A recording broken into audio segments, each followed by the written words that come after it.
ఇప్పుడు పసుపుది మీరందరూ కొన్ని విషయాలు రైతుల దగ్గరికి ప్రజల దగ్గర తీసుకుపోవాలి.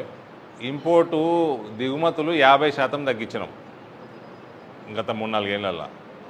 మెల్లమెల్లగా 31,000-32,000 టన్నులు ఇంపోర్ట్ చేస్తుంటిమి.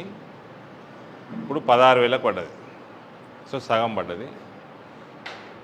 2000 ఎంపీ కాకంటే ముందు 130,000 టన్నులు ఎక్స్పోర్ట్ అవుతుండే పసుపు.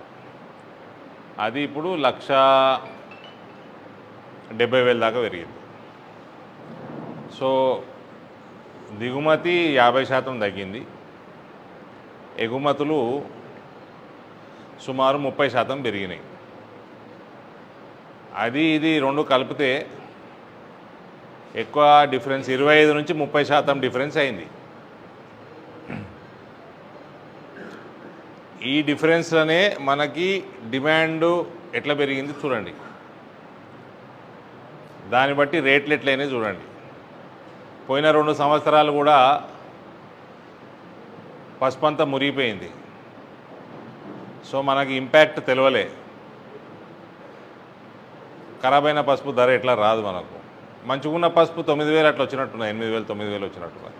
ఇప్పుడు పసుపు బోర్డుకి టార్గెట్ 400% పెంచాలి. ఎక్స్పోర్ట్ పెరిగింది 30%, 400% పెరగాలి. అవినీతి లేకుండా పని చేసుకోవడము అడ్మినిస్ట్రేషన్ చాలా ఇంపార్టెంట్. పసుపు ఇంపోర్టు 2020లో నేను అమిత్ షా గారి దృష్టికి తీసుకొచ్చినప్పుడు 10,000 రూపాయలకు ఇంపోర్ట్ చేద్దరు. మనకప్పుడు ఆ 4,000-5,000 రేటు ఈడ 10,000 రూపాయలకు ఇంపోర్ట్ చేస్తుంది భారతదేశం. పనిచేసేటోడు కొంచెం అవినీతికి దూరం ఉండే పార్టీలు అటువంటి మనుషులు ఉండాలి. అప్పుడు ఇక ఈ రేట్లు ఏడిపోతే నాకు తెలియదు. నేను కొద్దిగా అంచనా వేసుకుంటే 20,000 దాటుతుంది, నెక్స్ట్ ఇయర్ దాటుతుంది అనుకున్నా. ఈ సంవత్సరమే దాటేటట్టున్నది 20,000. మన మార్కెట్లో కూడా దాటేటట్టున్నది. మన వాళ్ళు సాంగ్లీకి పోయి అయితే అమ్ముకున్నారు, అంకసాపూర్ వాళ్ళు అమ్ముకున్నట్టున్నారు. మరి మీ బాల్కొండ వాళ్ళు జర వెనుకబడ్డారు. మరి ఈయనే కొనుక్కోపోయారా? ఓకే. సో ఈ రేట్లు ఎక్కడి వరకు పోతే తెలియదు. మనము నిజాయితీగా పనిచేసుకొని బోర్డుతోటి అన్ని వసతులు కల్పించుకోవాలా, మార్కెటింగ్ ఇంకా స్ట్రీమ్లైన్ చేసుకోవాలా.